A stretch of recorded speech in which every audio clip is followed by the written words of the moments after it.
오늘부터요 예수님의 다락방 설교 이제 이상이다. 예, 제가 재미있는 거 항상 얘기는 했는데 이전에 산상순, 그러니까 제가 지금 주일날 비유 설교하고 그 다음에 주중에 산상순하고 두 개 있었는데, 산상순을 왜 했냐면 파주 지역과 연결이 돼서 이제 새로운 성도님들이 율법적인 교회에서 이제 새롭게 나와서 이런 고민을 하셨던 상태였는데, 천국과 지옥이 그런 게 아니네. 그러면 내가 그동안 교회에서 섬기고 봉사했던 건 다 뭐냐, 이렇게 그런 고민을 하셨던 분들을 위해서 다시 이제 산상순을 강의하면서 이제 율법적인 한계들을 좀 정리해서 표현했고, 그게 이제 1강부터 46강까지. 1강은 파주 모임 예배에서 하다가 마지막 46강을 하고 이제 파주 모임을 이제 못하게 됐어요. 그래서 그게 산상순 끝나고 새롭게 또 이제 김포도 새롭게 시작하고, 또 여기 또 노원에서 또 우리 어머니 댁에서 또 같이 또 하기도 하고 하면서 또 새롭게 예수님의 다락방 설교 공부하면서요 하도록. 요한복음 13장, 14장, 15장, 16장, 17장까지, 17장이 소위 말해 겟세마네에서 예수님의 기도거든요. 거기까지가 다락방 설교예요. 예수님이 지상에 계시는 동안 말씀 사역을 하셨잖아요. 말씀 사역을 하셨는데 대표적인 게 이제 산상순이죠. 이거는 이제 마태복음 5, 6, 7장인데 대중들한테 했던 설교예요. 예수님이 사장에서 이적을 행하신 다음에 수많은 사람들이 모이니까 대중들을 향해서 입을 열어 가르쳐 하면서 구약의 율법에 관한 얘기를 이제 쭉 하셔요.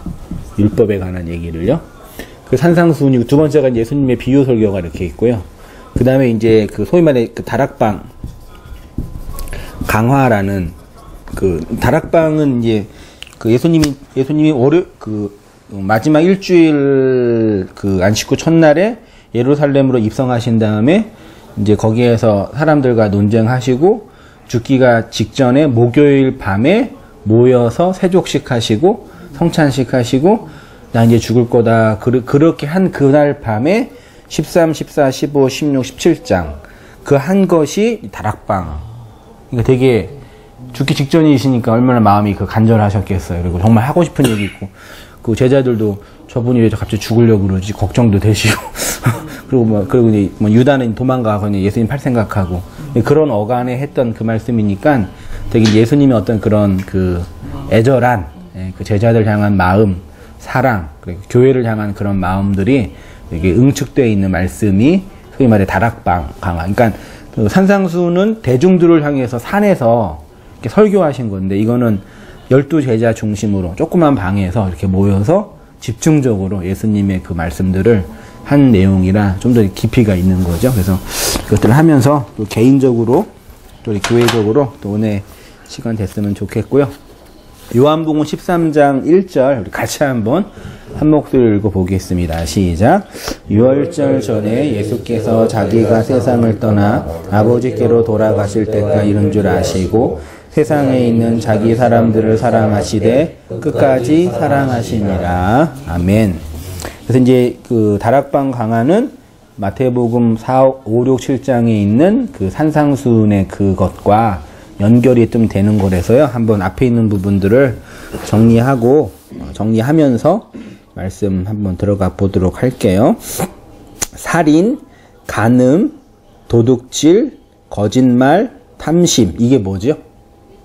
살인, 간음, 도둑질, 거짓말, 탐심. 10계명 중에 뒤에 5개. 소위 말해 대인계명이죠. 대인계명 뒤에 5개를 예수님이 몇 개로 설명해 주셨어요? 4개로. 살인, 간음, 도둑질과 거짓말을 하나로 설명해 주시고 탐심을 사랑으로 설명해 주셨죠. 이거를 산상순 마태복음 5장, 6장에서 설명해 주신 거예요. 이렇게 보여준 율법을 예수 그리스도가 사랑으로 완성하셨습니다. 그리스도의 그 사랑을 믿음으로 받은 성도는 성경과 역사를 해석하고 깨닫고 자유하고 안식하는 진리의 양식을 먹게 되고요. 그렇게 진리의 양식을 먹어 하늘이 되는 것이 성도의 구원입니다. 그러면 이렇게 복음의 진리를 담은 성도는 이 세상을 어떻게 살아가야 되냐? 십계명의 마지막 하나가 뭐라 그랬죠? 네, 사랑, 율법에 갖고 있는 그 진리를 마음에 담고 있으면 사랑이 있는 거고, 그게 안식하게 하는 자유가 주어지는 거고, 양식이 주어지는 거라 그랬죠. 우리가 사랑하는 자가 되고, 사랑이 된 거죠. 그러면 그렇게 복음의 진리를 내용으로 담고 있는 성도는 이 세상을 어떻게 살아가야 되냐? 어떻게 살면 좋을까요? 우리 청년들이 항상 이렇게 묻는 질문. 목사님 설교가 다 뻔하고 그 얘기가 그 얘기이신데, 어떻게 살아야 합니까? 이런 거요.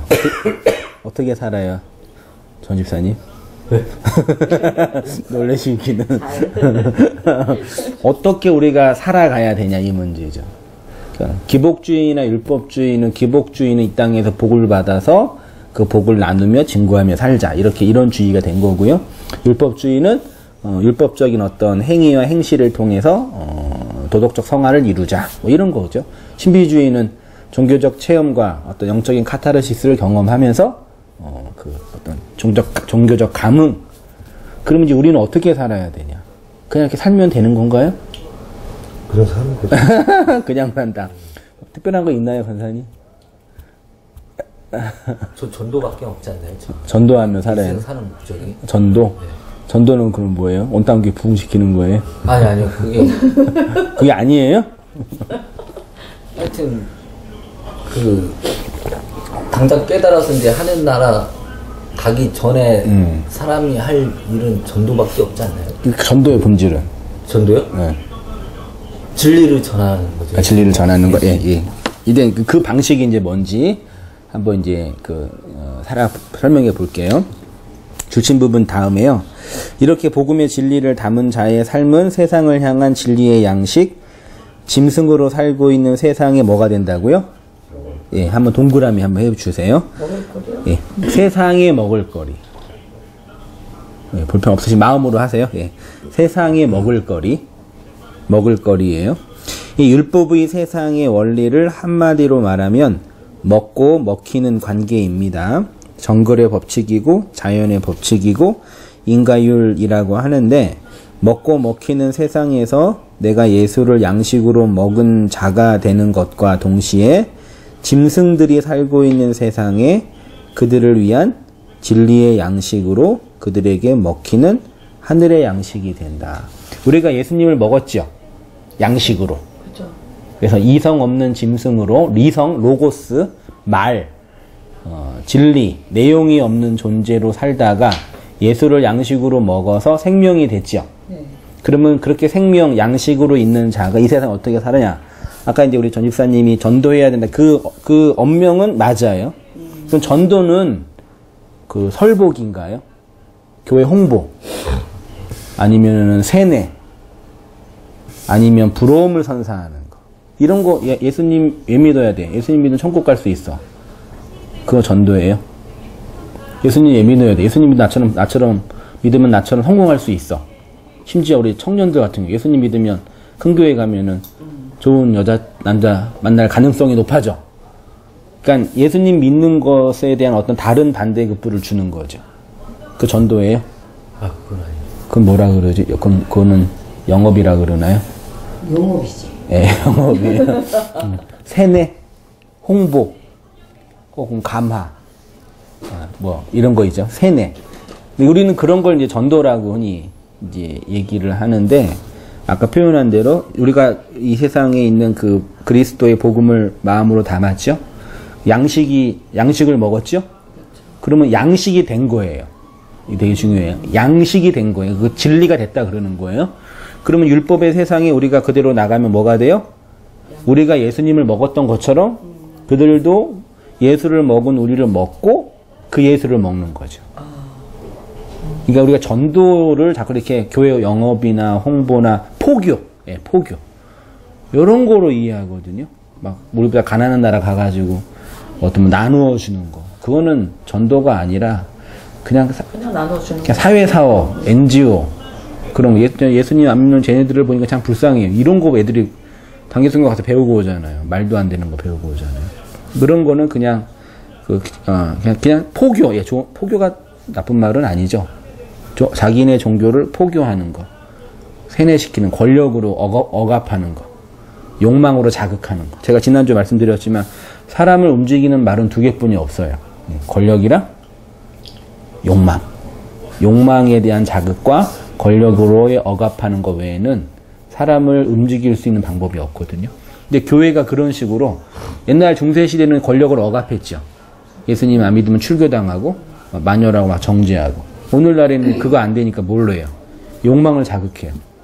예수님 잘 믿으면 네가 원하는 거 이룰 수 있고, 네가 지금 고난받는 이유는 기도 안 해서 그러고 헌금 안 내서 그러고, 네가 더 좋은 데 가려면 예수님 잘 믿, 이렇게 욕망을 자극하는 거예요.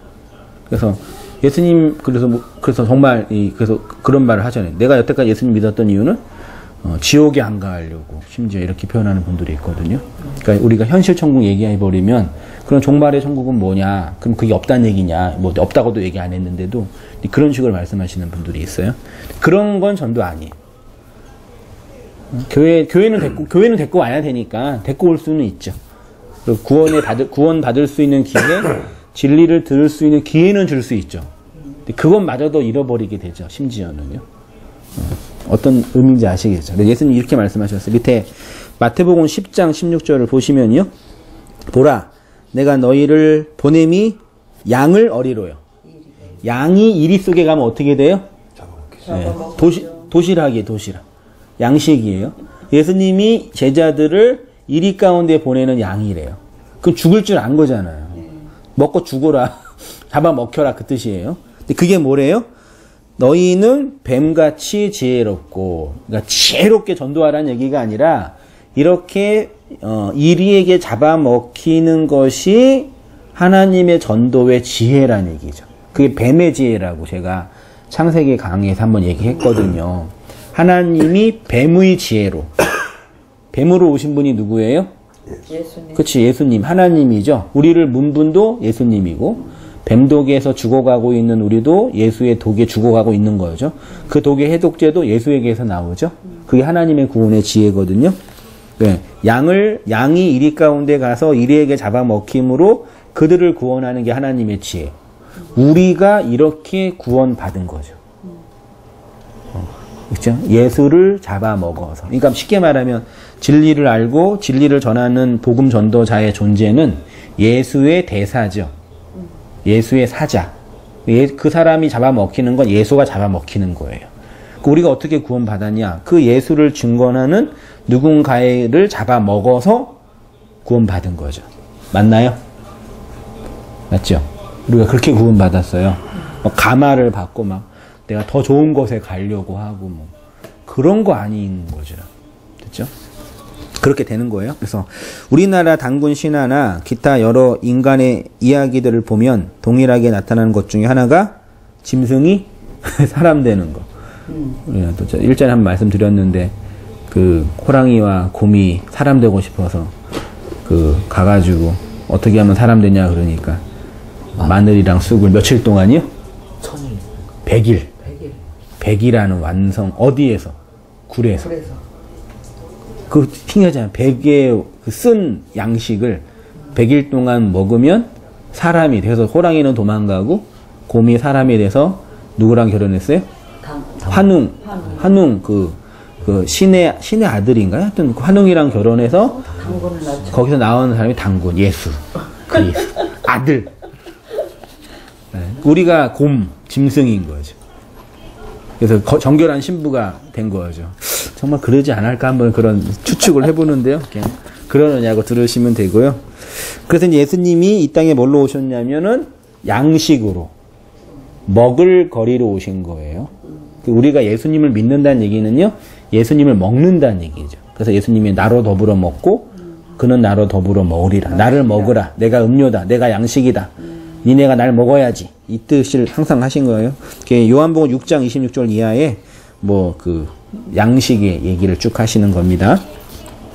한번 이거는 요한복음 6 보고요. 쭉 보시고 한번 읽어볼게요. 예수께서 대답하여 이르시되 내가 진실로 너희에게 이르노니 너희가 나를 찾은 것은 표적을 본 까닭이 아니요 떡을 먹고 배부른 까닭이라. 떡이 보여준 표적의 진위를 알아야 됐는데 이 인간들은 떡만 본 거예요. 썩을 양식을 위하여 일하지 말고 영생하도록 있는 양식을 위하여 하라. 이 양식은 인자가 너희에게 주리니 인자는 아버지 하나님께서 인치신 자니라. 그들이 묻되 우리가 어떻게 하여야 하나님의 일을 하오리이까? 예수께서 대답하여 이르시되 하나님께서 보내신 이를 믿는 것이 하나님의 일이니라 하시니 그들이 묻되 그러면 우리가 보고 당신을 믿도록 행하시는 표적이 무엇이니까? 하시는 일이 무엇이니까? 기록된 바 하늘에서 그들에게 떡을 주어 먹게 하였다 함과 같이 우리 조상들은 광야에서 만나를 먹었나이다. 예수께서 이르시되 내가 진실로 너희에게 이르노니 모세가 너희에게 하늘로부터 떡을 준 것이 아니라 내 아버지께서 너희에게 하늘로부터 참떡을 주시니라. 하나님의 떡은 하늘에서 내려 세상에 생명을 주는 것이니라. 그들이 이르되 주여 이 떡을 항상 우리에게 주소서. 예수께서 이르시되 나는 생명의 떡이니 내게 오는 자는 결코 줄이지 아니할 터이요 나를 믿는 자는 영원히 목마르지 아니하리라. 이 떡을 먹으면 이성 없는 짐승이 이제 그 진리를 받게 되는 거죠. 이성 없는 짐승, 이 한번 우리 전지사님 한번 읽어주시겠어요? 그리스도의 영을 받기 이전의 모든 사람은 짐승이라고 했습니다. 이성 없는 짐승, 이성은 로고스이고 로고스는 말씀으로 오신 예수 그리스도이니까 그리스도 없는 사람은 짐승입니다. 그런 짐승이 그리스도의 영을 받아 하나님의 영을 받은 사람, 하나님의 형상과 모양이 있는 사람이 되는 것입니다. 쉽게 말해 짐승으로 살고 있는 우리가 양식으로 오신 그리스도를 먹어서 사람이 되는 것이 구원이고 하나님의 역사라는 것입니다. 네, 이렇게 이성 없는 짐승으로 살고 있어서 살인하며 간음하며 도둑질하며 거짓말하고 있는 우리의 먹을거리로 오신 예수 그리스도를 진리의 양식으로 먹는 것이 기독교이며 그렇게 그리스도를 먹어 이 짐승들이 살고 있는 세상에 그들의 먹을거리로 내어주는 것이 바로 진리가 된 그리스도의 영을 받은 성도의 삶이다. 그러니까 살인하는 자로 간음하는 여자로 거짓말하여 장사하는 자로 살고 있는 나를 하나님의 사랑이 뭔지 알게 해서 그 사랑의 양식으로 나를 먹이는 자가 나를 용서하는 자고 자유하고 안식하는 자라는 얘기죠. 그래서 요즘에 저의 신앙의 큰 화두는 그 해석하는 거랑 그 다음에 용서하는 거죠. 그래서 항상 제가 여쭤보는 게 용서하셨습니까? 누구를요? 나를. 누구를요? 하나님을. 그래야지 다른 사람을 사랑할 수 있어요. 역사를 그 진리로 해석할 수가 있는 거죠. 근데 대부분, 거의 대부분 뭐 다른 사람은 더 말 나이 할 것도 없고 교회에서 진리를 듣는다고 하는 성도들조차도 나 자신을 용서하는 게 그게 마지막 하나 제일 힘든 부분이죠. 그래서 용서해 가는 과정을 용서하는 게 단순히 나한테 상처를 준 사람을 내가 이해한다 그런 거 아니에요. 상처를 준 사람은 화를 내야죠. 나한테 피해를 줬으니까 내가 그냥 용서해 줄게요 그런 개념이 아니에요. 그러니까 용서의 회복의 과정이죠. 회복의 과정을 밟냐. 망가진 우리의 그 내면과 삶이 회복되어지는 과정. 그래서 그걸 용서를 하셨습니까? 여쭤보는 거는 회복되어지고 있으십니까? 이거죠. 더 나아지고 있어요. 대통령은 살림살이 나아졌으면 물어보잖아요. 그런 살림살이 말고 내면이 회복이 되어지고 있냐. 그게 하나님 형상의 회복과 관련된 부분이거든요. 그 하나님의 말씀을 통해서 과거의 나를 해석하고 그 해석으로 나를 용서하고 그리고 회복이 되어지는 그런 과정들을 밟고 있냐. 그러시죠? 우리 어떠셔요?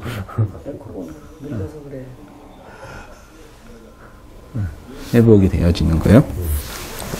네, 전도 세상에 먹을거리가 되는 것 있죠. 아니, 맨 위에 안 읽었네요. 그러니까 기복주의, 율법주의, 신비주의, 성공주의 이런 샤머니즘적 기독교는 사실 동네 양아치 정도의 종교뿐이 되지 않습니다. 사람들에게 그들이 두려워하거나 기대하는 공포와 욕망과 기대 심리를 넣어 주어서 그거 가지고 장사하는 확신범들이죠. 그 확신범들이 살 수 있는 유일한 길은 그 확신이 뭐 하는 거예요? 네, 그래서 율법의 집이 비와 바람과 창수, 누가 보낸 거예요? 비바람 창수. 하나님이 보내신 거죠. 말씀들로 보낸 거죠. 그것들을 받아서 무너져야지 반석이 되는 거죠. 근데 안 무너지니까 그 확신 가지고 사는 거예요.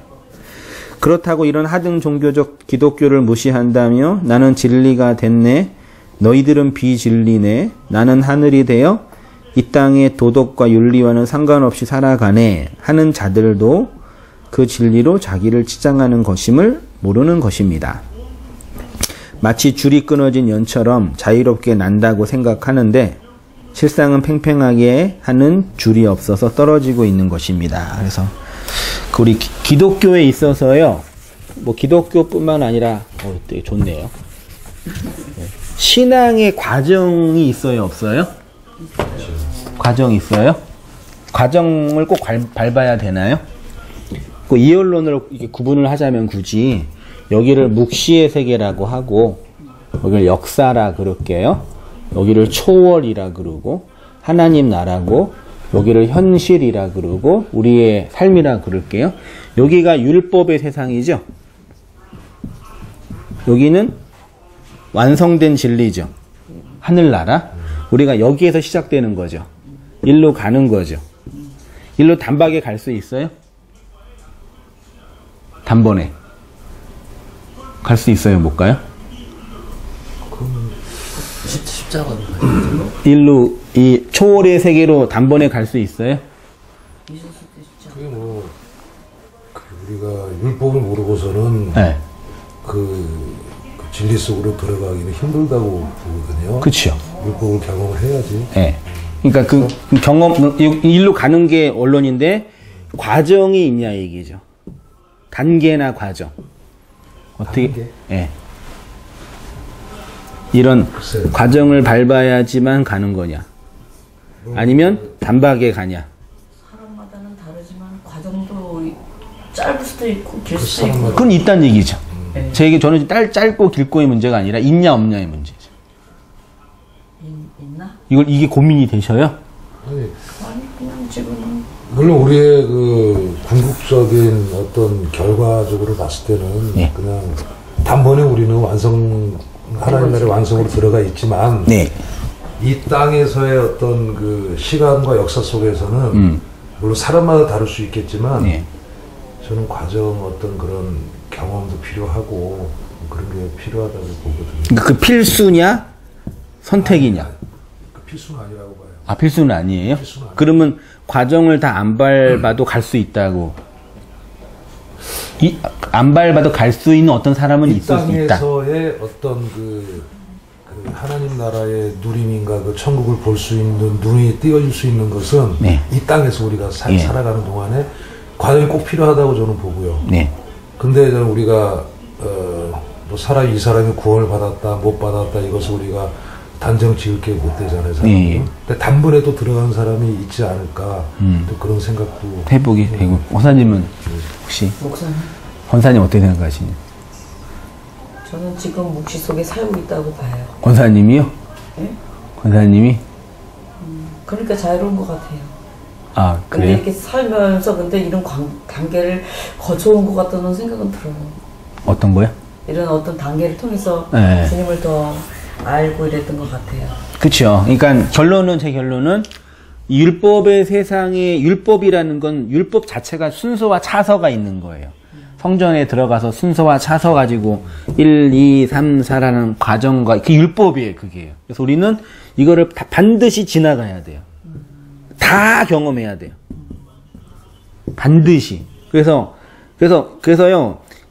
소위 말하는 인터넷이나 어떤 사람 중에 이 과정 자체를 무시하고 단박에 진리를 터득해서 완전에 도달했다라고 주장하는 분들이 있는데, 저는 그렇게 생각하지 않고, 그분이 그런다고 하면 그럴 수 있겠는데, 제 신학과 경험으로는 그건 불가능해요.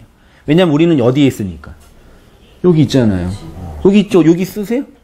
여기서 오늘도 먹고 자고 돈 가지고 아웅다웅 하면서 살고 있는 우리 인생들이지.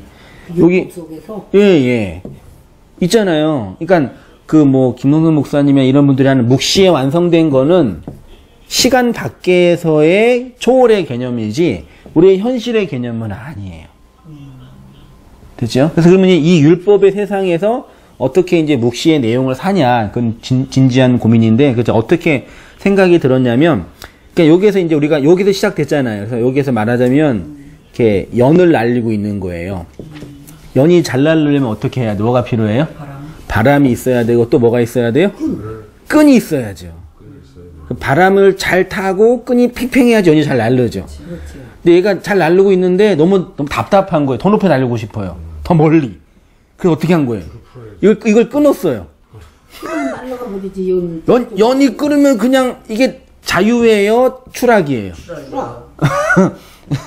이 연이 날려면 지상에 끈이 달려져 있어야 되니까요. 아까 말씀대로 멀리 가려면 끈을 풀어야 돼요. 율법이라는 끈을 잘 풀어야지 멀리 날르고 창공을 날릴 수 있는데, 그거는 안 풀고 그냥 나는 자유롭게 할래 그렇게 자르는 거예요. 그래서 진짜 자유로워요. 얽매임이 없어요. 다 자유롭대요. 이 세상에 돈, 권력, 관계, 먹고 자고 누리는 거. 솔직히 우리가 거기 자유로울 수 있나요? 자유로울 수 있냐고요? 예. 누가 돈을 잘 벌어? 예. 자유로울 수 있냐? 자유로울 수 있냐? 이 세상의 율법의 가치, 선악 판단에서 완벽한 자유는 이게 이 줄이 진짜 끊어질 때, 죽음 이후에 육체가 있는 건 죽은 거예요? 말하자면 육체의 종결 이후에 영혼 속에서 영혼서 한 번에 가는 거죠, 존재가. 그러니까 제 말씀은 어쨌든 육체를 가지고 사는 이상은 이 세상에서 땅의 끈을 가지고 나르는 존재이는 거죠. 마치 율법 안에 갇혀 있는 사람들은 날지 않고 그냥 땅에 있는 존재들이고, 우리는 영을 받아가지고 올라갔긴 올라갔어요. 근데 여전히 끈이 있어요. 말하자면. 근데 내가 이런 비유를 왜 드리냐면, 요걸 자꾸 자르는 사람이 있어서 말씀드리는 거예요. 예, 기복주의는 그냥 이 땅에서 성공하자 말하는 사람들이고, 그거 잘못됐죠. 여기에서 성공하는 게 중요하다. 근데 이걸 초월한다고 소위 말해 이제 초월주의라고 표현할게요. 그 사람들은 이거 자체를 무시하는 거죠. 답은 여기에 있는 거죠. 그래서 우리가 살아야 되고, 관계를 회복해야 되고, 진전에 가야 되고, 그게 이제 용서의 개념이라고 저는 이제 생각이 들어요. 그 해석의 문제고. 진짜 의외로 교회 다니든 안 다니든 거의 모든 대부분의 사람들은 자기 자신의 인생과 삶을 해석하거나 용서하거나 이런 부분이 이제 만만치 않은 거죠. 그렇죠? 네. 천천히 한번 들어보셔요. 자, 그래서 줄이 끊어진 연처럼 자유롭게 난다고 생각하는데 실상은 팽팽하게 하는 줄이 없어서 떨어지고 있는 것임을 모르는 것입니다. 밑에요. 그리스도의 영을 받아 진리가 되고 양식이 있는 자는 이 세상의 진리의 양식을 나누어 주는 것 정도가 아니라 그 자신이 이 세상에 잡아먹히는 양식, 비진리의 먹을거리가 되는 것입니다. 사람을 가르친다는 것이 불가능하다는 것이 바로 이것입니다. 인간이 인간을 가르치고 가마를 주는 것은 그들의 뭘 자극하는 거라고요? 욕망을.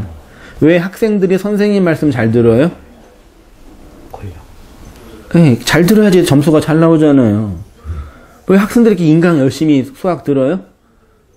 잘 들어야지 좋은 대학 갈 수 있으니까요. 그러니까 그의 욕망과 권력으로 얘기하는 거지 그 존재로 말하는 건 하나도 없다고요.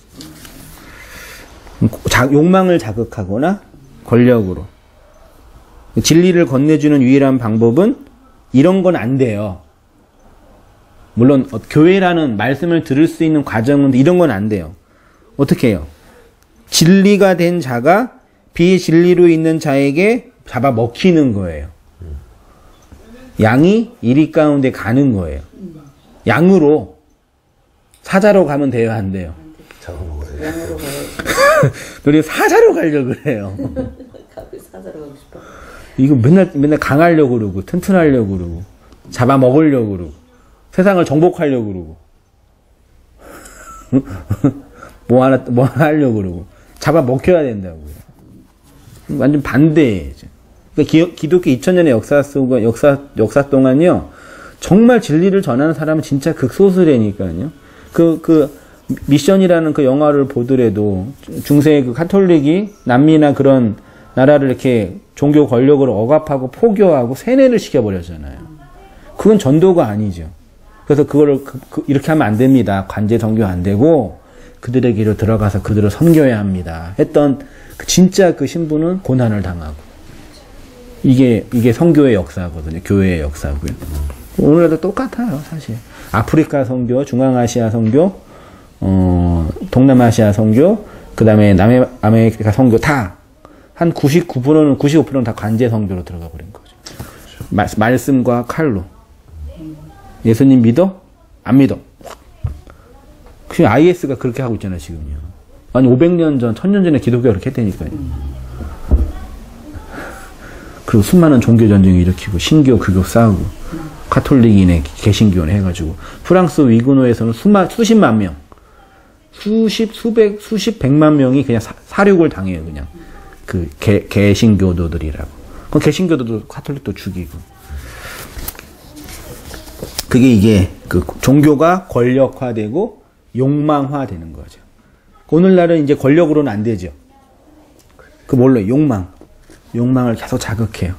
어른들은 가장 아킬레스건이 자녀교육이니까 교회에서 자녀교육 잘 시키는 방법 얘기해주고, 그리고 어른들은 이제 마음속에 있는 고민. 우리 어른들 세대 50, 60 어른들 세대 나눔의 핵심은 뭐예요, 보통? 설교 듣고 일상 얘기를 할 때 주로 나누는 핵심은 어떤 얘기를 주로 나누셔요? 일상적인 얘기할 때.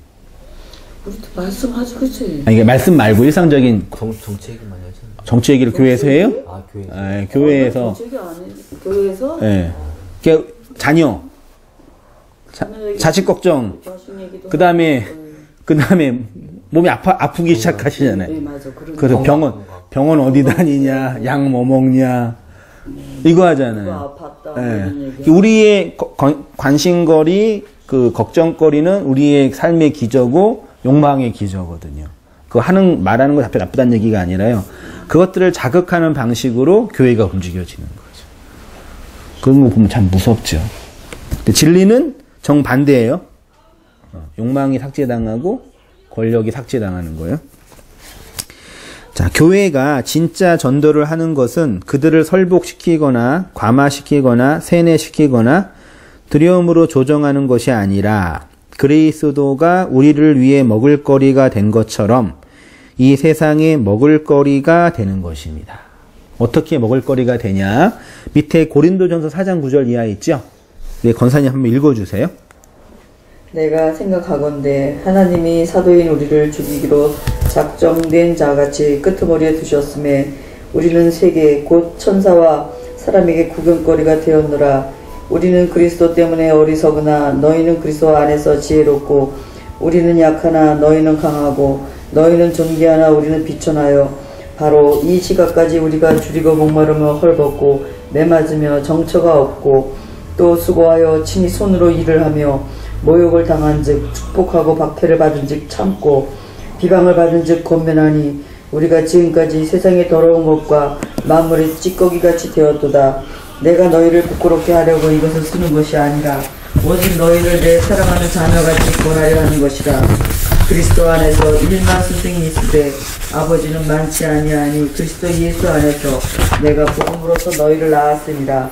그러므로 내가 너희에게 권하노니 너희는 나를 본받는 자가 되라. 네, 바울의 마지막 권면은 뭐래요?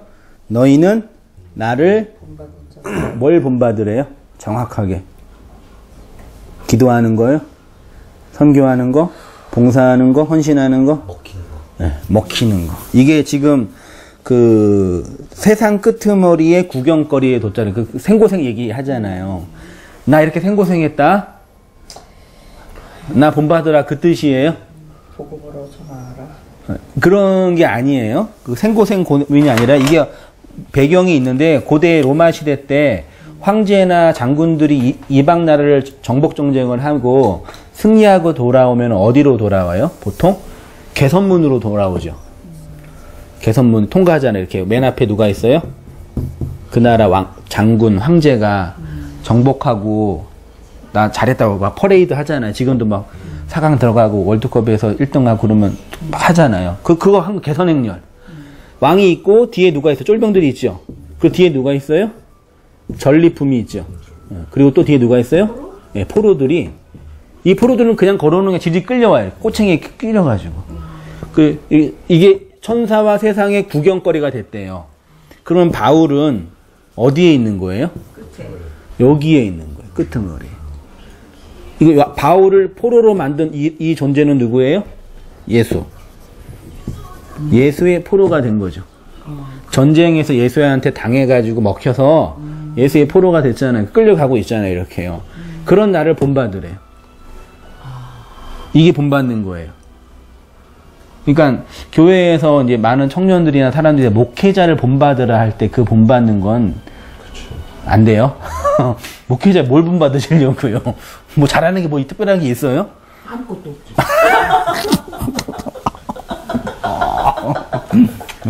없어요. 맞아요. 어머니 말씀대로.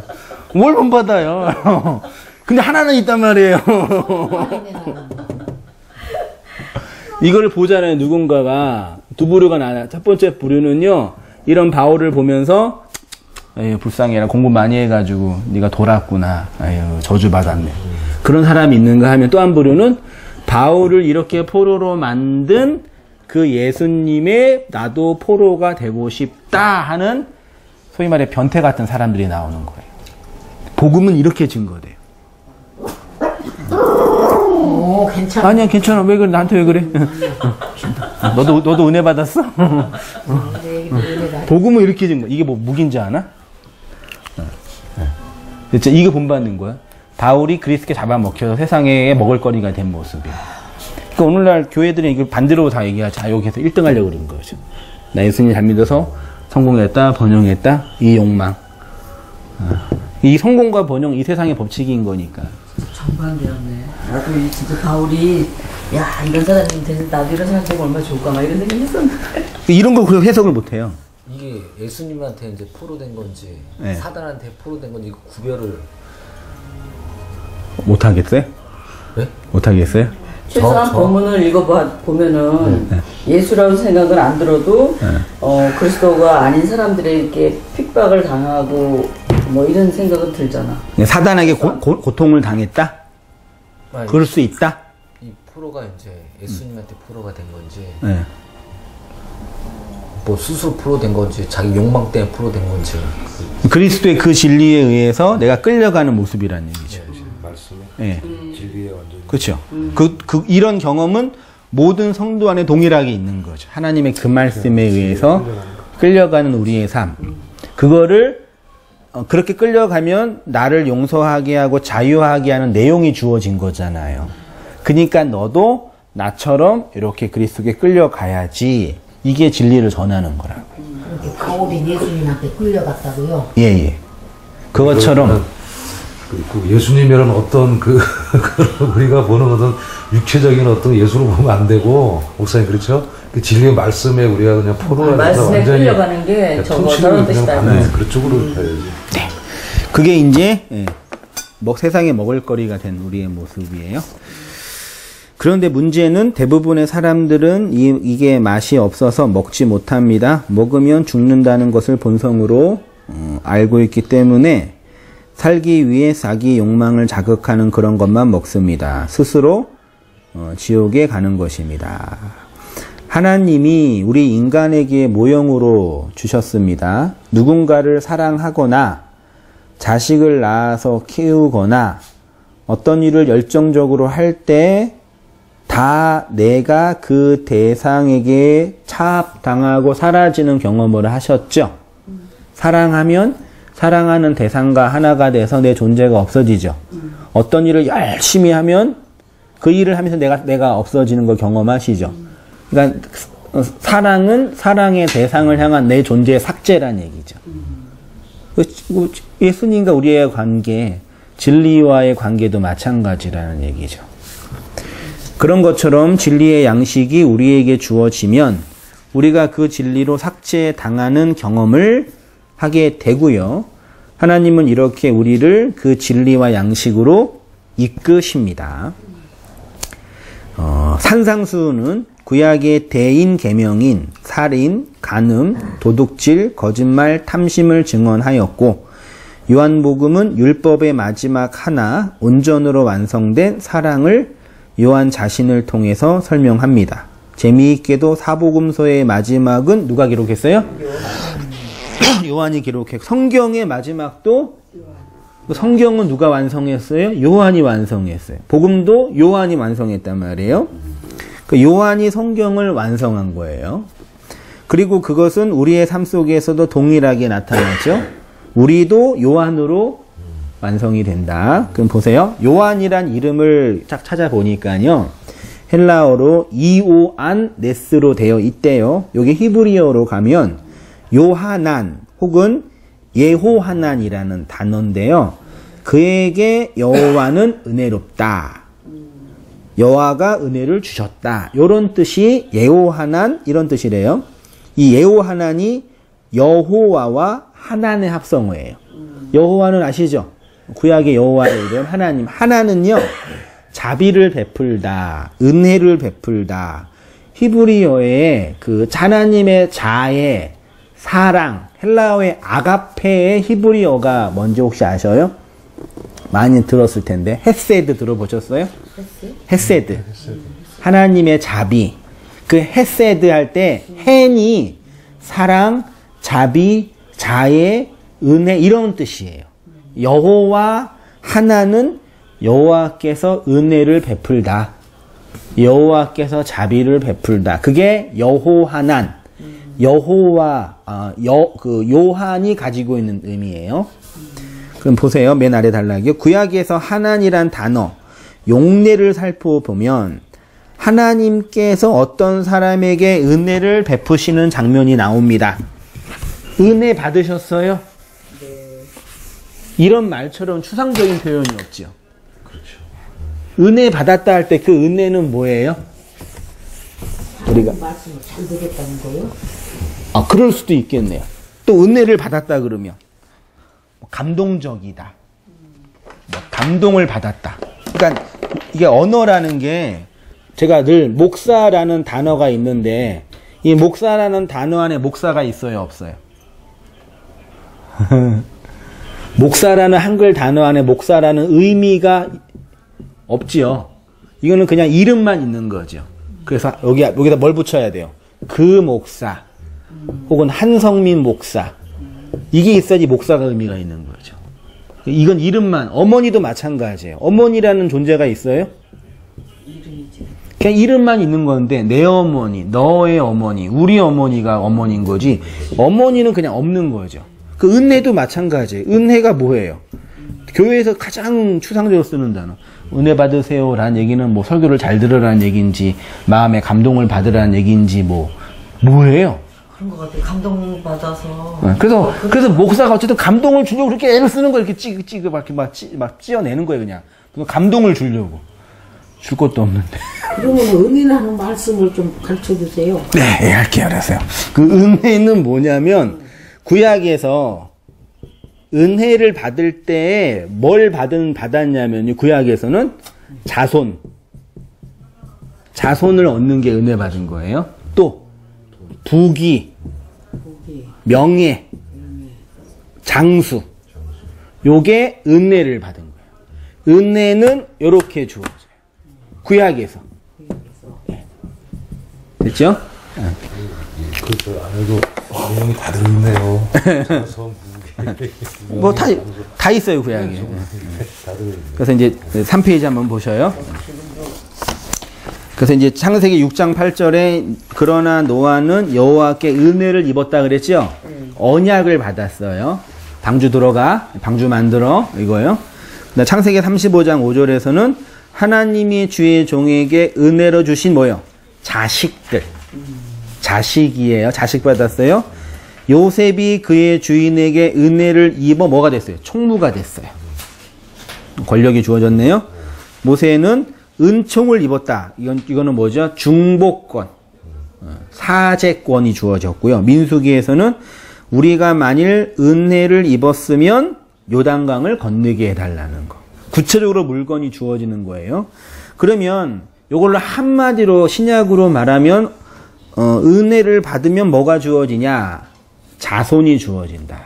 그래서 창세기 3장 15절에 하나님께서 타락한 인류에게 준 은혜의 증거는 뭐예요? 자손을 주겠다고 얘기한 거죠. 자식을 주겠다고 얘기한 거예요. 특히 하나님의 은혜는 언약으로 주시는 자손입니다. 요한의 이름이 여호와의 은혜를 받은 자이기 때문에, 그러면 요한이라는 단어는 은혜를 입은 자잖아요. 은혜는 자식으로 주어지네요. 그러면 요한이 자식이 된다는 얘기일 수도 있고 자식을 받는다는 얘기일 수도 있겠네요. 보세요. 요한복음서에서는 주님의 사랑을 많이 받은 자로 요한이 나오는데요. 요한복음 13장 23절, 예수의 제자 중 하나 곧 그가 사랑하시는 자, 이게 누구예요? 요한.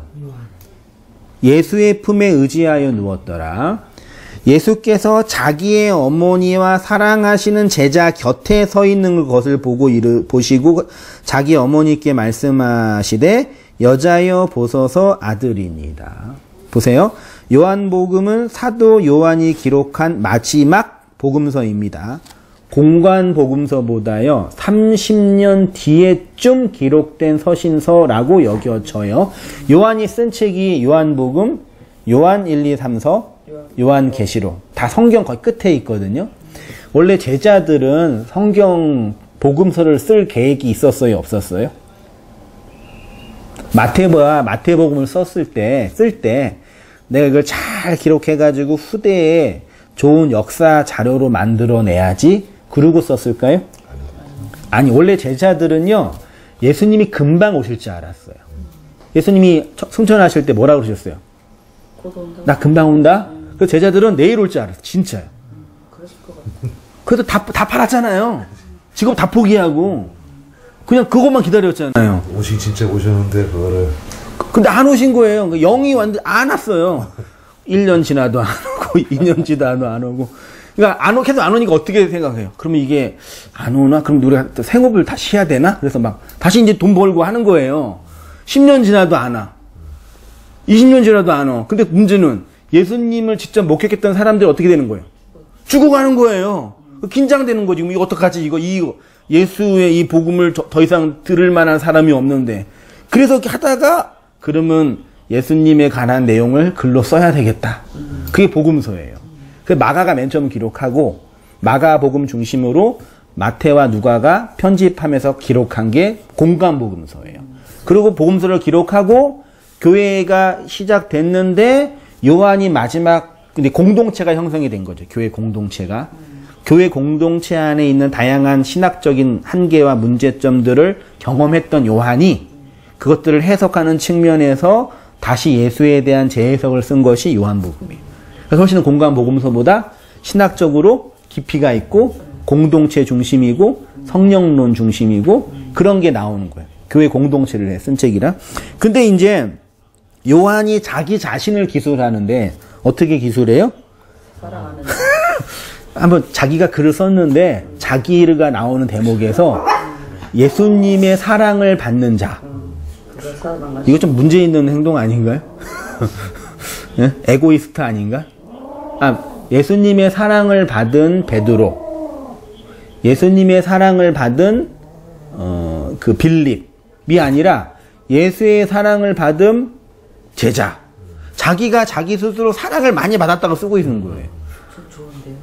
너무 좋지. 그러니까 어떤 의도가 있다는 얘기죠. 그렇죠. 자기를 자랑하려는 게 아니라 이 독자들의 어떤 의도를 주려고 그러는 거죠. 그 얘기를 할게요. 제가 이렇게 썼어요. 요한, 예수, 요한 그 3페이지 위에쯤이에요. 하나님이 요한을 통해서 우리에게 주시고자 하는 메시지가 있는데 예수님 앞에 예수님을 예비하기 위해 온 마지막 선지자가 누구예요? 요한이 예수님 바로 앞에 왔어요. 그리고 예수님이 십자가에서 죽으실 때 그 죽음을 목격한 제자도 누구예요? 다 떠나갔는데 다 무서워서 요한도 도망갔어요. 맨 처음에는요. 다 도망갔는데 마지막 요한만 마지막 들어왔어요. 그리고 예수님을 목격한 거죠. 예수님 앞에도 요한이고 예수님 뒤에도 요한입니다. 요한은 은혜를 입은 자이고 예수님은 그를 특별히 사랑했습니다. 그리고 운명하실 때 어머니에게 요한이 아들이 될 것임을 말씀하셨습니다. 이게 무슨 뜻이냐면 어떤 사람들은 이제 예수님이 죽으니까 예수님 어머니의 노년이 걱정이 돼가지고 요한한테 이제 야 네가 우리 어머니 좀 대신 모셔드려라. 그래서 실제로 요한이 에베소 교회에 이제 담임 목사가 돼가지고 목회를 하니까 뭐 교회에서 사례비도 주고 집도 줬을 거 아니에요. 그래서 어머님을 돌볼 수 있었겠죠. 그런 걸 말씀하신 거냐? 그게 아니라 십자가상은 하나님의 죽음인 거죠. 하나님의 생명이 잉태됐는데 그 생명이 역사 속에 출산하는 장면이에요. 십자가는 하늘의 자궁이에요, 사실은요. 그 자궁이 찢어져서 생명이 나오는 장면이 예수님의 십자가상이거든요. 그 십자가에서 예수가 죽어서 누가 아들로 나온 거예요?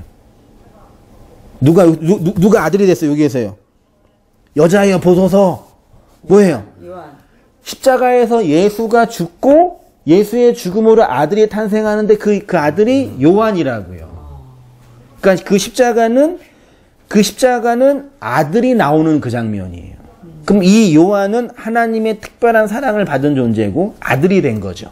자손이 된 거잖아요. 그럼 이 요한은 결국 누구겠어요? 우리죠. 십자가에서 언약의 기둥에서 하나님이 죽었고 그 죽음 속에 우리의 죽음이 같이 있는 거죠. 그러니까 생명의 대상이 이렇게 있잖아요. 생명 하나, 생명 둘이 있죠.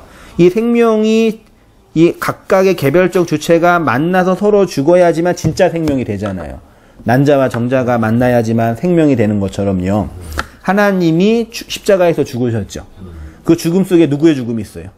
우리의 죽음도 있는 거죠. 그래야지 누가 나와요? 요한이 나오는 거예요. 그 요한이 사랑을 받은 자가 되는 거예요.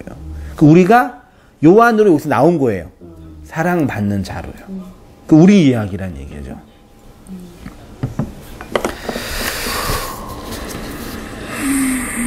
요한이 예수를 낳고 예수가 요한을 낳고요. 쉽게 말하면 요한이 예수를 낳고 예수가 요한을 낳은 것입니다. 요한계시록에 가면 여자가 만국을 다스리는 아들을 낳는다고 하는데 여자는 교회이고 아들은 예수이지요. 교회가 예수를 낳는 그림인데 이전에도 설교했지만 교회가 예수를 낳은 것이 아니라 예수가 교회를 낳습니다. 그런데 교회가 예수를 낳는 것도 맞죠. 제가 늘 말씀드렸죠. 어머니가 아들을 낳아요? 아들이 어머니를 낳아요? 어머니가 아들을 낳지. 그치요. 근데 우리 어머님들이 그런 얘기를 하시죠. 얘가 나를 키웠다. 그런 얘기는. 그러니까 어머니를 어머니로 만드는 존재는 누구예요? 자식이. 아식이죠. 그 자식이 엄마한테 엄마라고 불러야지 엄마가 되지. 그치요? 뭐라고 부르면 너게. 그러니까 예수님에 의해서 우리가 나왔는데 나온 우리가 예수로 불러줄 때 예수가 되는 거예요. 우리를 통해 예수가 나온 거죠. 그게 요한이란 얘기예요. 그래서 또 내려오셔서 하나님의 사랑이 된 성도 요한이요. 이 요한은 결국 예수 그리스도를 통해서 하나님의 사랑이 된 성도를 예표하는 것입니다. 하나님의 사랑이 이 율법의 세상에 예수를 보냈고 율법으로 오신 예수가 사랑을 완성하여 교회를 낳았습니다.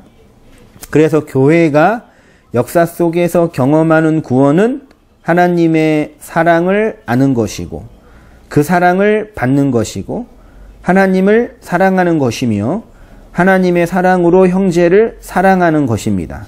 그래서 요한 복음에서는 은혜, 진리 이런 단어와 함께 뭐가 많이 나오냐면 사랑이 그렇게 많이 나와요. 특히 이 세 단어가 되게 많이 나와요. 요한복음 3장 16절에도 하나님이 세상을 이처럼 사랑하사 나사로를 사랑하시더라. 그러니까 공관복음서에서 많은 사람을 고쳐주실 때 막 사랑한다 그런 얘기 안 나와요. 오히려 우시는 장면, 불쌍히 여기는 장면, 애통하는 장면은 나오는데 사랑한다는 장면은 별로 안 나와요. 그 요한복음에만 자기 사람들을 사랑하시되 끝까지 해서 심지어 이제 베드로한테 내가 나를 사랑하느냐 3번 부인한 베드로한테 3번 사랑을 묻는 거죠. 그 사랑이 뭐냐? 사랑을 어떻게 정의할 수 있을까요? 사랑은 연합이고 하나됨입니다. 하나됨은 각각의 개별적 주체가 서로를 향해서 죽는 거죠. 아까 말씀드린 것처럼 십자가에서 하나님이 사랑으로 죽으셨고 그 죽으심 속에 우리의 죽음도 내포되어 있으니 하나님의 죽음과 우리의 죽음으로 생명이 나온 거죠. 그게 누구라고요? 요한이라고요. 그게 나라고요. 사랑을 입은 자라고요. 그 죽음, 그래서 죽어야 된다고요. 그 내가 하나님의 사랑이 된 자죠. 그러니까 이건 내가 하나님을 사랑합니다. 이런 표현 속에 위험한 것이 뭐예요? 치성을 드리는 종교심이 있다는 얘기예요. 내가 주님을 섬깁니다. 라는 그 표현 속에 위험한 거는 내가 그 하나님의 섬김을 받아서 생명으로, 사랑으로, 양식으로, 자유로 있는 그 존재가 아니라 내가 뭔가 해드려가지고 얻어낼 심보란 얘기죠. 그게 우리가 이해해야 하는 거예요. 십자가 상에서 내가 얻어내고 뭘 드리는 존재가 아니라 그 생명으로 이 세상에 나온 거라니까요. 이게 성도의 중요한 자의식이에요. 사랑이 된 자. 그러니까 사랑하는 자가 아니라 하나님의 사랑이 된 거예요. 내가 하나님을 하나님으로 불러드릴 수 있는 그 존재. 그걸 요한이라고 표현하는 거예요. 하나님이 십자가에서 언약의 기둥에서 죽으시고 그 죽음 속에 우리의 죽음이 함께 있을 때 하나님과 연합된 것이고 하나가 된 것입니다. 그렇게 언약의 기둥으로 하나가 되면 하늘의 생명이 잉태되고 마리아가 성령으로 잉태된 것처럼 생명을 잉태하여 아들을 낳는 사랑입니다. 그러면 성도가 잉태하는 아들 곧 예수는 우리에게 무엇으로 오느냐? 양식으로 오신다.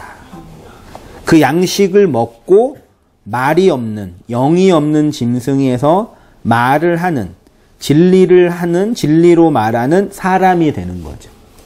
그 말이 나를 용서하고 자유하고 양식하게 하는 거. 그 진리를 목말라 하고 갈급해하는 자들에게 흘러나오고 나누어주는 양식 맡은 자. 그러니까 내가 하나님의 사랑이 됐죠. 그럼 사랑이 되면 사랑하게 하는 힘이 있어야 되는 거죠. 그걸 제가 양식이라고 표현을 하는 거예요. 그래서 성경에서 하나님의 사랑을 많이 받은 자의 특징이 뭐 하는 사람들이에요? 양식을 나누어 주는 사람이 된 거예요. 곡간을 나누어 주는 사람. 그 11조도 말라기 3장에 있는 온전한 11조, 내 아버지의 집, 내 창고에 양식이 가득하여 복을 내리나 확인해 보라 할 때 양식이 가득한 창고는 우리 자신이라니까요. 내 안에 온전한 11조, 10의 하나, 그 사랑이잖아요. 사랑으로 완성된 그 내용이 양식으로 내 안에 있으면 그 양식은 어떻게 만들어져요? 내가 나를 용서해서 해석하는 과정에서 나오는 거죠. 그래서 그 양식을 나누어 준다는 얘기는 내가 나를 용서하게 하는 그 진리를 가지고 너도 그렇게 너를 용서해야지. 그게 형제를 사랑하는 거라니까요. 왜요? 다 모든 사람이 율법 안에서 율법의 무거움을 짐을 지고 나를 용서하지 못하고 하나님 용서하지 못하고 자기 욕망을 지키려고 치성을 들이면서 그거 마지막 하나, 과부의 그 마지막 하나 있잖아요. 그거 하나 지키려고 아둥바둥 살잖아요. 그거 내려놓고 그걸로 예쁘게 밥을 지어서 양식 만들어서 주님께 드리면 용서의 풍성한 곡간이 만들어지는 거죠. 그걸 자유라고 제가 늘 그래서 해석하고 용서하고 자유하고 양식을 가지고 사랑하는 자 하나로 연결되는 거죠. 그게 전도예요. 그렇죠? 우리는 그동안 전도를 어떻게 했어요? 세뇌 받은 거 그대로 세뇌한 거 준 거죠. 맨날 그 교회에서 이렇게 집체 교육 받았잖아요. 그래서 집중 교육, 새벽 예배 그 사경에 집중적으로 예수님 믿으면 복받아라고 막 경험 안 되니까 막 경험도 하고 체험도 하고 막 해가지고 그거 가지고 그대로 가가지고 이렇게 똑같은 사랑, 똑같은 갬을 만드는 거죠.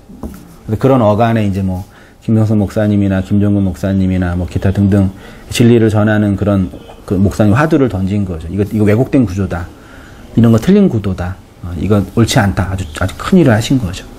근데 그렇게 들어서 이제 이런 왜곡된 그런 구도에 대해서 좀 고민을 하고 회의를 가지는 그런 목회자, 그런 성도들이 좀 나와서 이렇게 외롭게도 신앙생활도 하시고 또 싸우기도 하시면서 이렇게 있는 거죠. 그래서 제가 제 사역을 이렇게 돌아다 보면 개척 3년차, 4년차 되고 있는데, 그러니까 말씀 연구하는 그 작가적 마인드를 가지고 성경 연구하고 공부하고 글 쓰는 거 하고 있고요. 그 다음에 그거 가지고 이렇게 원고를 만들어서 이렇게 전하고 가르치는 교사 일도 하고, 또 그것만 하는 게 아니라 또 교회를 또 지역교회를 세우잖아요. 전도자, 설교자를 하고 있는데, 이번 주도, 그러니까 이렇게 글을 쓰려면, 어쨌든 글을 쓰려면 이렇게 시간을 좀 정해놓고 집중적으로 공부를 하고 작업을 해야 되는데, 이 시간이 안 나니까 한두 시간 쓰다가 또 적고 또 나가서 일하고. 이게 좀 답답해요. 근데 왜 그러냐면, 너무 많아요. 이렇게 이번 주도 김포 갔다가, 영등포 갔다가, 강남 갔다가, 수요일 날 세탕 뛰고. 뭐라고 하면 안 됩니까? 네? 굳이 목사님 굳이 가셔가지고 시간 그럴 수도 있죠. 근데 교회로 근데 좀 주일날 오시는 분들도 있고, 주일날 오시는 분들은 뭐 특별히 안 하는데 또 이렇게 못 오시는 분들도 계시고, 아무튼 이렇게 많이 흩어져 있어요. 인터넷으로 들으시기도 하고, 인터넷도 듣기도 하고, 또 그거 못 들으면 또 이제 또 뭐 그거 듣고 또 멀리서도 말씀 듣기도 하고.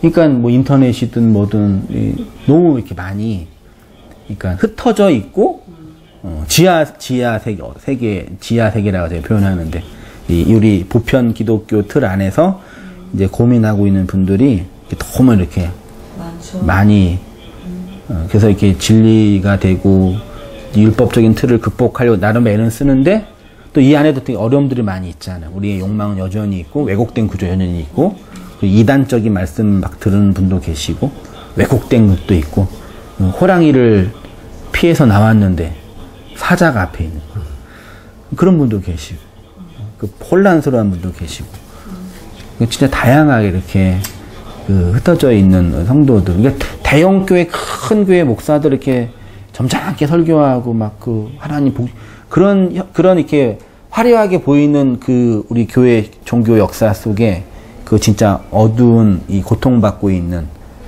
싸우고 있는 존재와 나를 용서하지 못하는 어떤 내적인 어려움들 싸우고 있는 분들이 다 우리의 모습들이죠.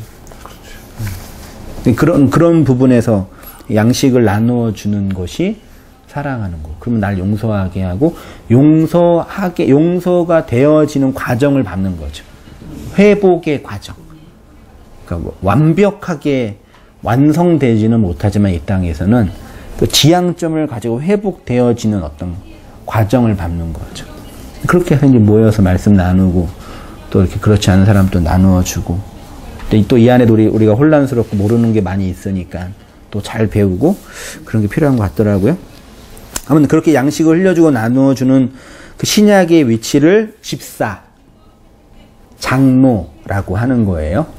양식을 나누어 주는 자예요. 구약에서는 총리, 양식을 맡은 자. 그래서 대표적인 사람이 요셉이잖아요. 요셉 보세요. 애굽 온 땅이 굶주림에 백성이 바로에게 부르짖어 양식을 달라 그러네요. 바로가 애굽 모든 백성에게 이르되 누구한테 가서요?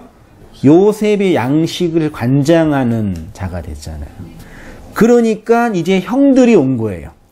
하나님이 큰 구원으로 당신들의 생명을 보존하고 당신들의 후손을 세상에 두시려고 나를 당신들보다 먼저 보내셨나이다. 그런즉 나를 이리로 보내니는 당신들이 아니요 하나님이시라.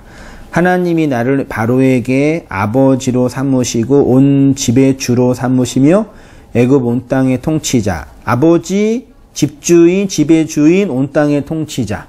양식을 관장하는 사람, 요셉, 요한이 된 거죠. 그래서 그 진리를 구하는, 그 양식을 구하는 형들한테 양식을 나누어 주니 그 형들을 용서하는 거죠. 네, 그러니까 우리가 용서를 이해할 때요, 이게 성도들이 오해, 내적 치유에서 말하는 용서 있잖아요. 막 어렸을 때 아버지한테 학대를 막 당했어. 나중에 커가지고 그것 때문에 힘들어해. 그 막 내적 치유 받을 때 아버지를 용서하라 그러면 용서돼야 안 돼? 안 되죠. 용서하면 돼야 안 돼? 그런 용서 아니라니까요. 그거는 용서, 그러니까 그렇게 내적 치유 받은 성도들의 심리 속에 딱 용서하러 하니까 용서를 해야 한다고 생각하고 용서했대 또. 울고 하면서 막 껴안기도 하고 막 했는데 또 시간 지나면 또 마음속에 어떤 게 있냐면 다 용서해야 되는데 나 용서 못했다. 내가 나쁜 놈이다. 학대를 받았는데 내가 나쁜 놈이 되는 거예요. 이게 내적 치유의 허구거든요. 그런 용서는 세상에 없어요. 슬픈 일이지만 그 용서하면 안 돼요. 그거는 그 관계를 개선하거나 개선이 안 되면 떨어져야 돼요. 옛날에는 이혼하는 건 큰 죄, 부끄러움이었잖아요. 근데 요즘에는 이혼 안 하고 살다가 엄마가 아빠를 죽여. 그 얘기 있잖아요. 막 폭력을 계속 당하다가 이제 더 이상 못 참아가지고 이제. 그럼 차라리 뭐 하는 게 나아요? 그 실제로 신앙을 떠나 실제로 그러잖아요. 그러니까 그런 거는 윤리 도덕적인 측면, 현실의 문제라고. 현실의 문제를 어떻게 더 개선하냐, 회복하냐의 문제지, 내가 내적으로 치유하고 용서하고 이 문제가 아니라니까요. 근데 이걸 내적 치유 세미나하는 양반들이, 이걸 사람들이 그렇게 언제든 마음으로 용서할 수 있다 생각하는 거예요. 저도 많이 이렇게 해봤거든요. 교회가 다 그거 써먹어요. 그래서 맨날 울기도 하고, 또 껴안고 그러면 했는데. 순간적으로는 막 한 것 같아요. 그때는 진짜 해요. 맞아요. 그건 진짜 사실이, 진리예요. 근데 우리는 그렇게 안 돼 먹었다니까요. 살아야 되잖아요. 현실의 문제, 또 돈의 문제, 또 관계. 그리고 막 알코올 중독자들이 폭력하는 아빠들이 막 때렸어. 때리고 마음속에 뭐가 일어나요? 미안한 마음이네. 그 다음날 사과해. 그럼 뭐예요? 그 며칠 또 때려.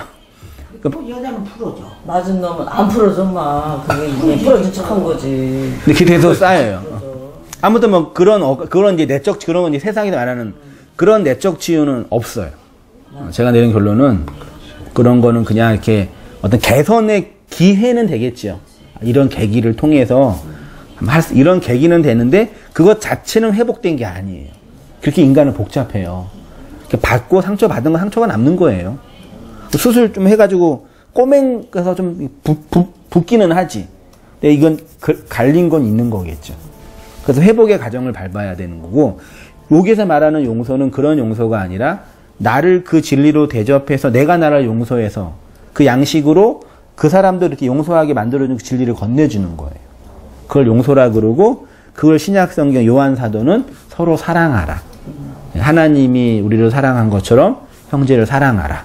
하나님의 사랑을 받았는데 왜 사랑하지 않냐? 그게 그 사랑하게 하는 그 양식을 나누어주고, 그 율법의 제 욕망의 그 구렁텅이 그 권력의 그 억압 속에서 자유하게 하는 그걸 건네주란 얘기죠. 아까 바울처럼 그래서 끌려가는 그게 용서란 얘기지. 내적 치유나 이런 우리가 세상에서 말하는 그런 거는, 그래서 실제로요, 관계가 안 되거나 어려운 사람들은요, 진짜 가정 상담 그리고 심리 상담 이거 받아야 돼요. 그 집에서 신방을 하잖아요. 예를 들어서 자매님 얘기 들어보고 형제님 얘기 들어보고 자식 얘기 들어보면 다 달라요. 근데 이거는 가족 구성원들 안에 있는 그 인생 속에서 경험된 그들만의 이게 응어리가 있는 거잖아요. 그 진짜 회복을 하려면 함께 이렇게 전문가를 찾아가서 조언을 구하고 치료의 과정을 밟아야 돼요. 우리 온땅교회 이상하게 교회들이요, 그런 교회가 있어요. 막 정신과 가면은 믿음 없는 거라고 그러고, 아플 때 그 약 먹으면 믿음 없는 거라고 그러고, 저주받은 거라고 그러고. 그래서 막 진짜로 교회에서 막 우울증 있고 조현병 환자 증상이 있는데도 그런 종교적 억압 때문에 못 갔거든요. 근데 우리 온 단계에 온 어떤 지체주 한 명이 말씀을 듣다가 그런 나의 그런 심리적인 연약함이 이게 병적인 거라는 걸 안 거예요. 소위 말해 정신병적인 어떤 내용인 걸 알았어요. 그래서 그 얘기 듣고 상담을 받는 거예요. 치료를 받는 거예요. 나한테 와가지고 너무 감사하다고. 목사님 덕분에 이렇게 치료를 받을 수 있는 힘이 생겼다고. 물론 완벽하게는 안 되겠지만 그런 과정을 밟아서 내가 나를 좀 용서하고 살아갈 수 있는 힘과 해석 능력을 가져야지 건강하게 살지. 이거를 종교적으로 억압하고 막 우리가 그렇게 한 건 뭐 죄를 범해서이고 가정에 흐르는 저주가 있어서 이렇게 막 만들어 놓고 사람들을 억압하는 거는 옛날에 마녀 사냥 같은 거죠. 귀신 들림이 있어요? 귀신 들림. 귀신? 귀신이라는 귀신이 좀 내가 알아 이거 막 딴 얘기하고 막 그 무당 찾아가잖아요. 옛날에 그런 사람들이 마녀가 됐어요. 그 카톨릭에 걸려가지고 마녀 들렸다고 귀 들렸다고 사형당했단 말이에요. 종교의 이름으로요. 근데 지금 그런 사람들은 정신병에 걸린 거예요. 조현병. 그러니까 과학이 발전하니까 그거는 그런 종교적인 죄가 아니라 그냥 그의 내면과 어떤 본성에 문제가 있는 거라고 물리적인 피지컬의 문제라고 해석을 하잖아요. 우리나라는 옛날에 막 암 걸리고 뭐 이거 걸리면 저주받았다 그러고 막 내가 무슨 죄가 우리가 인간 본성이요. 어머님 보세요. 이렇게 가다가 큰일을 당했어요. 어떤 생각을 들어요? 병에 걸리거나 뭐 사업에 문제가 생기거나 그러면 내가 뭘 잘못했나? 내가 뭔지를 전생에 뭔지를 졌나? 이런 불교 영향, 유교 영향에서 내가 뭔지를 지어서가 이게 된 거해야 그냥 실수를 해서 잘못 판단해서 그때 제가 간증 한번 했는데 파주에서 예배 인도하려고 막 뛰어갔는데 빙판이었어요. 안 보였죠. 미끄러졌어요. 대자로 누웠어요. 그래서 그 다음날 이틀 동안 이거 못 움직여가지고 병원 가서 치료받았거든요. 목사님이요? 예. 근데 이제 이렇게 해석해. 그런 일을 당할 때 성도님 중에 어떤 분 이렇게 얘기해. 목사님이 기도를 안 해가지고. 그런 얘기 한 사람. 우리 교회는 아닌데, 꼭 그런 분들. 목회자 가정 안에 어려움들이 있잖아요. 사모님이 기도 안 해가지고. 기도 안 해 그런 거. 그래서 목사도 그래, 내가 열심히 진리를 전한다고 이렇게 갔는데 왜 내가 여기 넘어져서 목이 아파야 돼. 그런 자책감이 든다니까요. 그런 거예요? 아니에요. 그러니까 제가 가다가 살아오는 못 봐가지고 미끄러진 거예요. 맞아. 저의 부주의죠. 저의 부주의라 그러면 괜찮은 거예요. 다음부터는 안 그러면 되는데. 근데 그런 거랑 교통사고 나서 길가에 미끄러져가지고 죽는 거랑 똑같은 거란 얘기예요. 사고의 크기가 다른 것 뿐이지 질은 똑같아요. 그러니까 뭐 교통사고 나서 막 내가 해가지고 뭐 이렇게 뭐 하나님께 잘못해가지고 뭐 물론 그런 과정에 반성할 기회는 있겠죠. 뭐 가속을 했다든지 뭐 딴짓을 했다든지 그건 반성을 해야 할 종교적인 문제가 아니라는 거예요. 그렇게 다 갇혀 있어가지고 사랑이 뭔지도 모르고 나를 용서하지도 못하면서 욕망하는 기계로 이 세상이 움직여지는 그게 귀신이에요. 구천을 떠도는 귀신. 정함이 없이 구천을 떠돌고 있는 한 속에 갇혀 있는. 그럼 내 마음속에 귀신이요? 아니 그건 아니에요, 어머니. 근데 그러니까 마음에 하나님을 향한 믿음과 정한 마음이 없이 내 인간의 본성적 욕망을 따라 살아가고 있는 그 상태가 정함이 없이 이 세상을 떠돌고 있는 구천을 떠도는 귀신이라는 얘기죠. 인간이 제가 늘 말씀드렸는데 정말 하고 싶은 거 있으셔요? 정말 하고 싶은 거. 막 늙어서 이제 없어. 오늘 좀 기분이 안 좋니? 왜 그래? 너도 좀 은혜 받아야지. 나라는 존재가 이렇게 있잖아요. 인간이 나가 어떻게 살아요? 욕망을 따라 살죠. 욕망이 이렇게 살아요.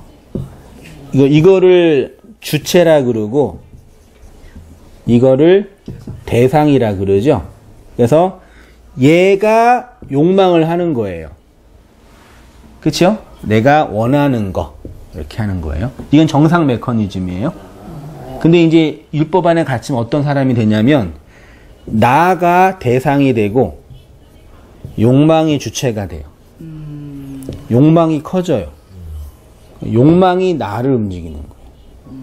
그래서 그 정신질환 환자 상담하다 보면요, 얘기를 막 하는데 계속 얘기를 들어보면은요, 그 얘기하는 그 주체의 나는 없고요, 욕망하는 대상만 있어요. 그게 나가 없는 존재라니까. 우리가 다 그러고 살고 있다니까요. 정말 내가 원하는 게 있나 없냐. 그러니까 이거예요. 막 직장 생활 하다가 힘들게 막 그런데 바라는 건 뭐예요? 빨리 주말 와서 쉬는 거. 갇혀 있으니까요. 그것뿐이 없는 거예요. 막상 그러면 진짜 백수가 되면 행복하냐? 아니. 그것도 불안해하잖아요. 그러니까 우리는 내가 정말 원하는 게 뭔지 모르고, 이 욕망은 누가 넣어줬어요? 이거 누가 넣어줘요? 여자가 예쁘게 화장을 해야 한다. 그거 누가 넣어준 거예요? 자기 자신이 화장하고 싶은 거. 율법. 세상이 있는 거예요, 세상이. 성공한 사람은 힐스테이 살고 BMW 문다. 누가 넣어준 거예요?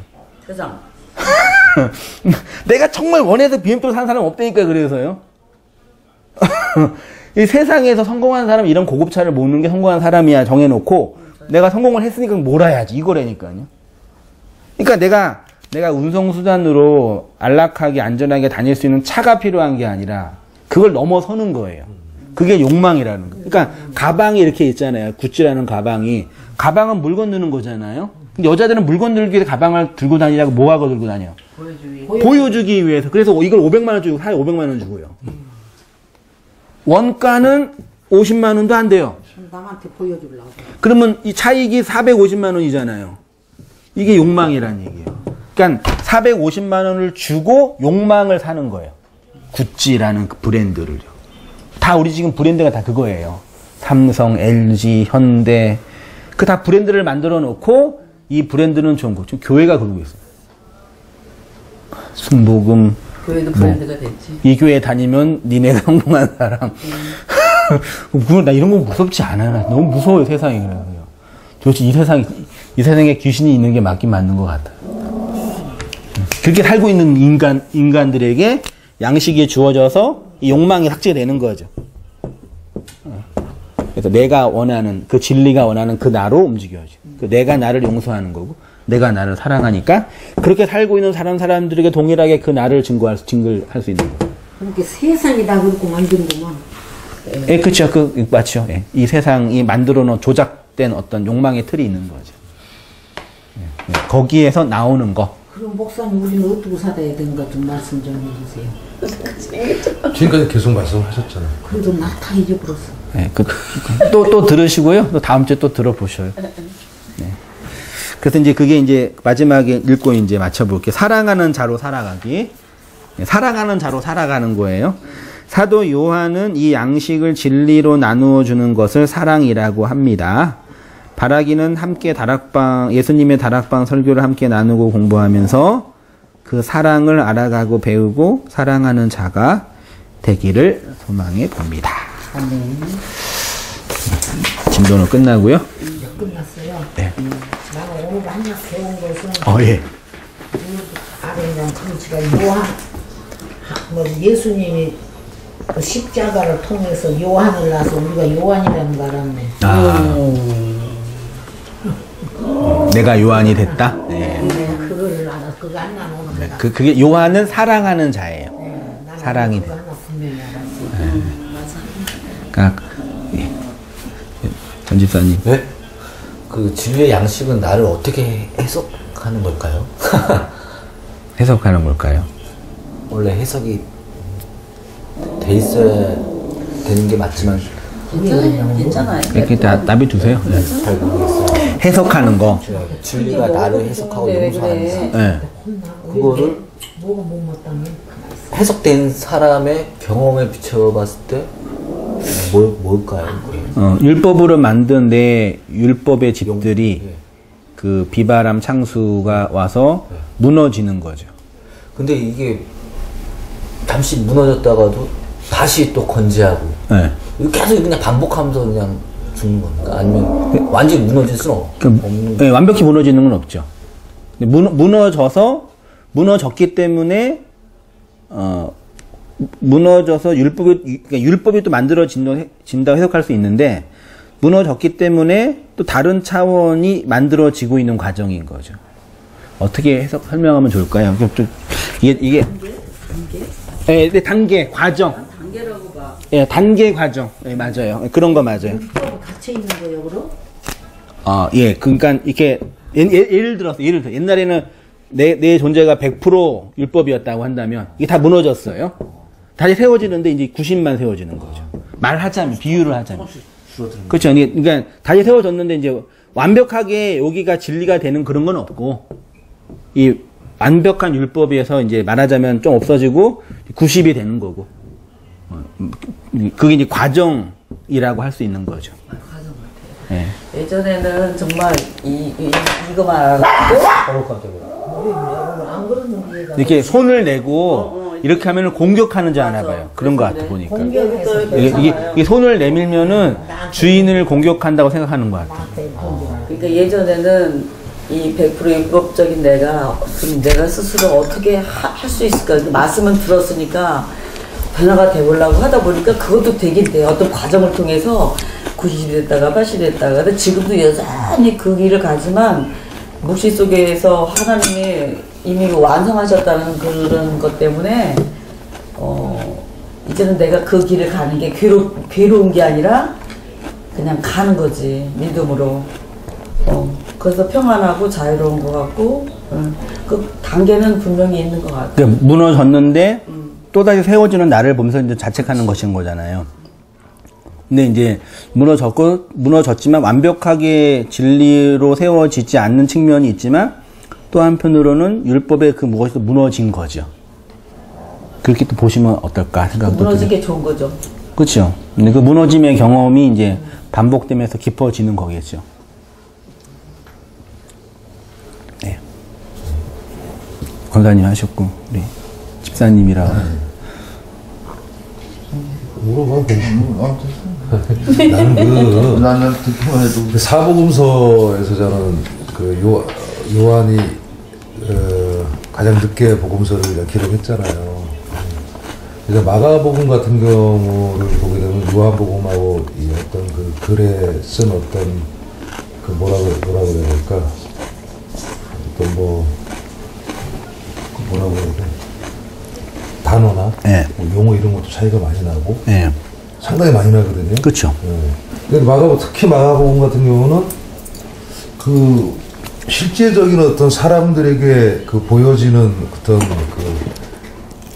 진짜 육의 눈으로 볼 수 있는 그런 예수님의 기적의 어떤 일들이나